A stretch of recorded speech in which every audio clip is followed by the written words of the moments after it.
food and beverage sector is actually Australia's largest manufacturing industry, accounting for 32% of the country's total manufacturing turnover.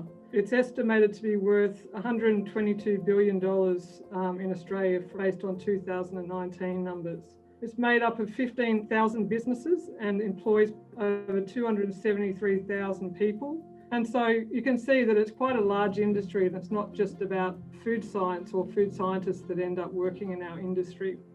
When I first left UNSW, I actually went to work for a company called MAURI Australia, initially as a bakery technologist. I think I'd done one practical at university on baking, so I realised there was a lot I needed to learn about baking. So the first few years of my time at MAURI was all about continuing my study. So I did a 2-year correspondence course with the American Institute of Baking. I then also chose to undertake a baking apprenticeship whilst working full-time in industry. I learned a lot about things like sensory assessment, industry research projects, and I also was fortunate enough to get the opportunity to present wheat quality courses around the country.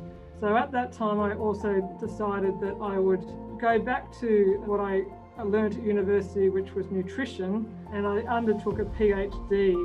And I did that work in conjunction with George Weston Foods. So yeah, in terms of what I learnt through my early years at BRI, it was really about presentation skills, technical report writing, learning how to convert scientific data into a report that could be understood from everyone from a farmer right through to senior executives in the baking industry. So I was offered a role as a project manager at George Weston Technologies, which was the R&D division of George Weston Foods, and looking at things like process optimization. After joining the business, I was asked to come across to Weston Milling and become their technical application specialist. And I was fortunate to travel to Japan, Indonesia, Singapore, Thailand, to work with our export markets. I would say that it took until about 2013 that I actually stepped into my first people leadership role, and this was as a technical manager, and really expanded my technical knowledge outside of my initial experience. But it really also gave me a taste for what leadership was about, and looking at how do you actually work with people towards a common goal. And that was something I was quite passionate about. The Weston Milling business actually was merged with AB Mauri, and we formed the entity which is called Mauri today. At that point in time, I also really recognised that I loved being a leader and really focused on no longer being seen as just the technical expert, but being seen more as a technical leader.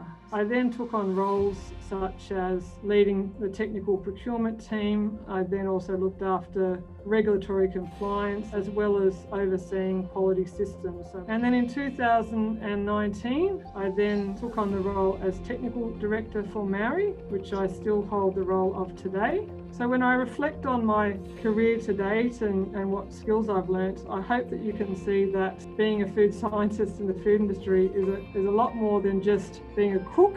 And so I've just kind of reflected on a page some of the skills that I've learnt from being a food scientist in the food industry.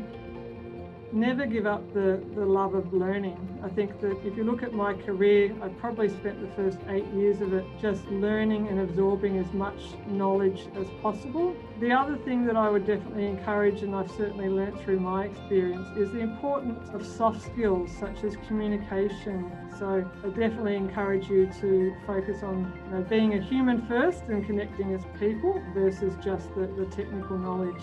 And I think the final kind of thoughts I had is that you need to continue to challenge yourself. It's about putting yourself out there, trying new things, and that's how you'll truly learn to grow.